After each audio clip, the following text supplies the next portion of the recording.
Welcome, everybody, to this week's message. I hope that you find these valuable. Right? I want to start out last week. We began to discuss the process of deconstruction and reconstruction, particularly dealing with one's religion, right?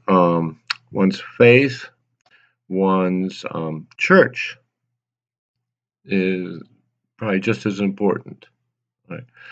Um, this week, I think I would like to look at some references from Jesus' life and from his example and teaching that I think speak to this subject.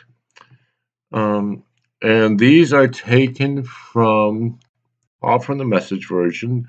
They are taken from a website called um, BibleGateway.com. It's an excellent website. It has a number of versions of the Bible that you can compare and take notes from.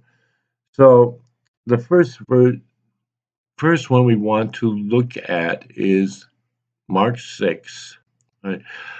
Jesus is in his hometown and he's goes to the Sabbath and he starts to give a lecture, a message, talk, and at first the people were quite amazed by what he seemed to know, and then they started to realize, who is this? This is that kid we used to see running around. Okay, um, Mary's boy. They said we've known him since he was a kid, and we know his family. Right? And who does he think he is? And so they actually started to ridicule him a little bit. And Jesus, it says, was very disappointed. Right?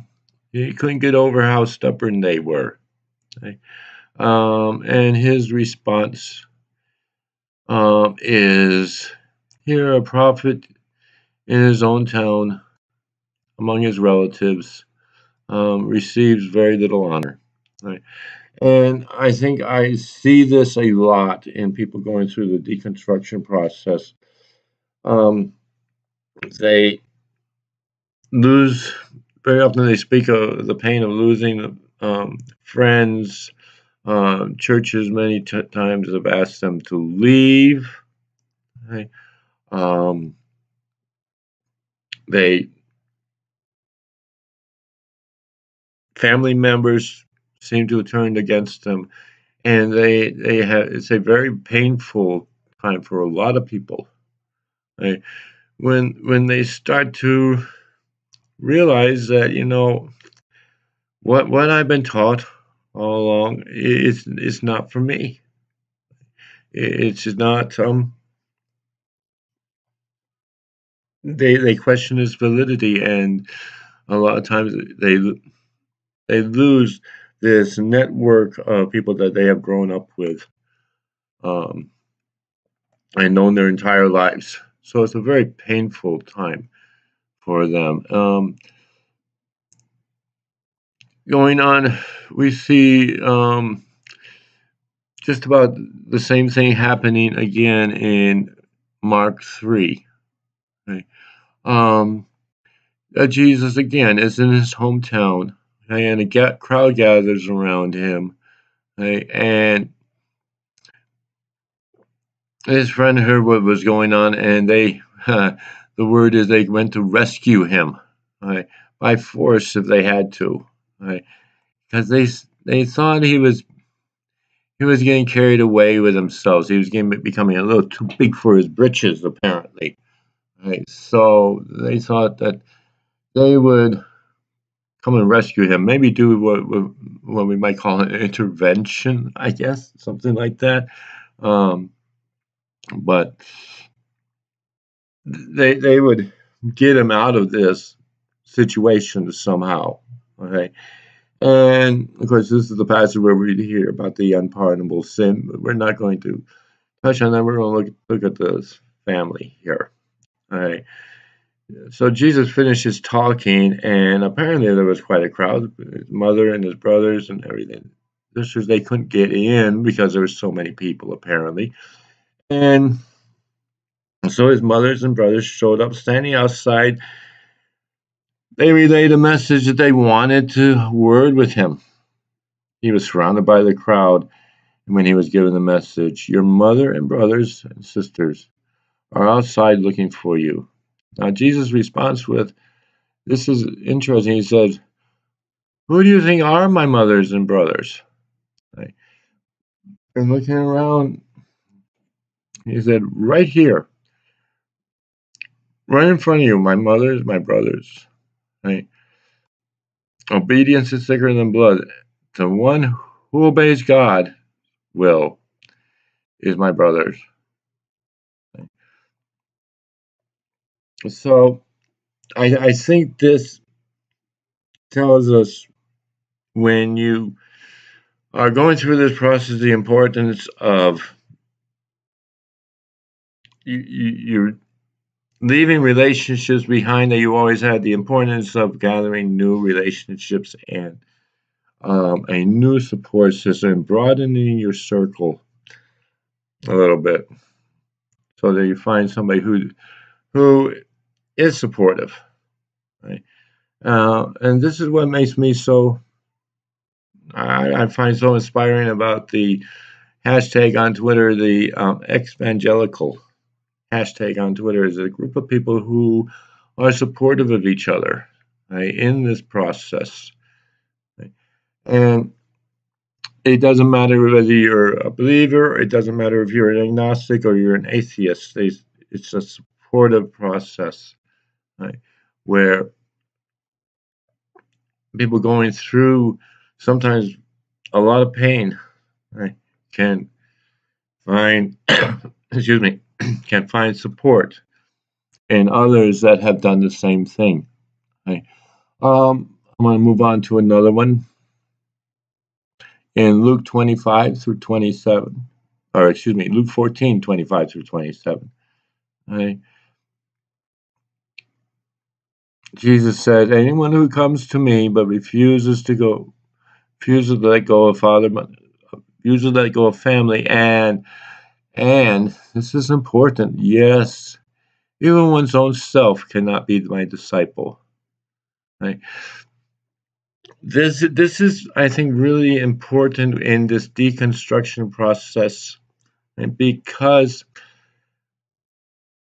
I learned a long time ago, I figured out a long time ago that I couldn't be really sure that I was right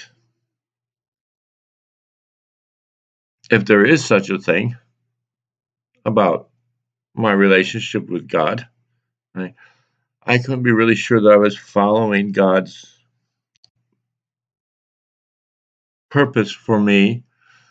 I wasn't going to really be sure that I even knew what God was unless I somehow admitted to the possibility that somewhere along the line, I just might be wrong about something.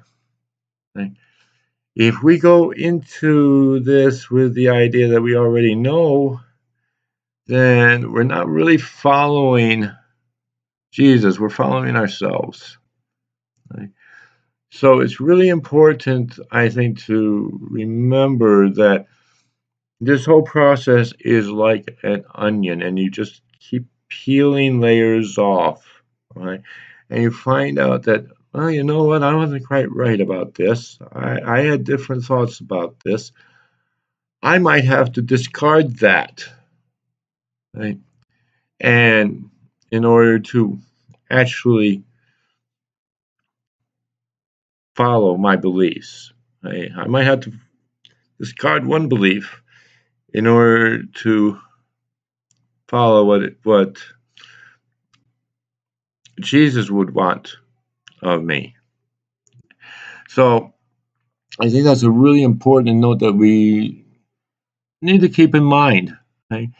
Because guess what? We go to Mark again, excuse me, in chapter 7. What we find out, what we see is we have Jesus talking.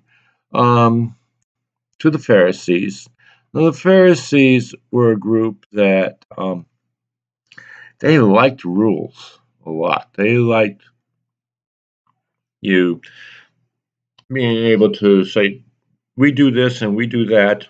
Okay? And this is how we stay right with God by doing all these little things. And they took the law of Moses, speaking specifically of the Ten Commandments, they took this and they added a whole lot of things to it. Okay? This has happened throughout the Old Testament. Right? They added a lot of things to what God had intended to give them. Right? And what Jesus said, you scratch out God's word and you scrawl in a whim. Right? And in a lot of places, this is translated as traditions. This is what we do. Right?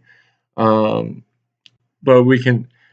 All this does is just add more layers and more layers and more layers onto this onion that we're trying to peel away. And we find all these layers and layers of things that we think we always thought were right. But what they've really done is they've hidden the core and the most important things from us so that we don't see what's really important. Right? And Jesus tells us what is really the most important thing. Matthew 22, verses 36 through 40. Right?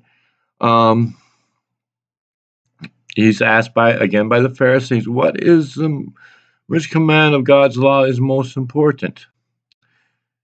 And Jesus answers pretty much right away, as you can see. Love the Lord your God with all your passion, with all your prayer, and intelligence. This is an interesting little twist on this word here. Intelligence. Right? Sometimes we want to throw intelligence away when we speak about God. For some reason, we want to get rid of that, right? Because God is so much higher than our intelligence. We have to look at this book and we have to translate this book and we have to interpret this book, right?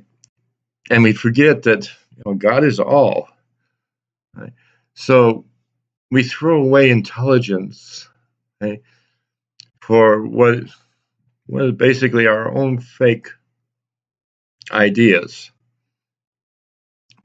So that's an interesting concept. And then he goes on. This is most important, first of any list. But there is a second set alongside it. Notice that this is not a hierarchy. This is not, this is most important. This is second most important. No, it's alongside it. They're both really the same. Love others as you love yourselves.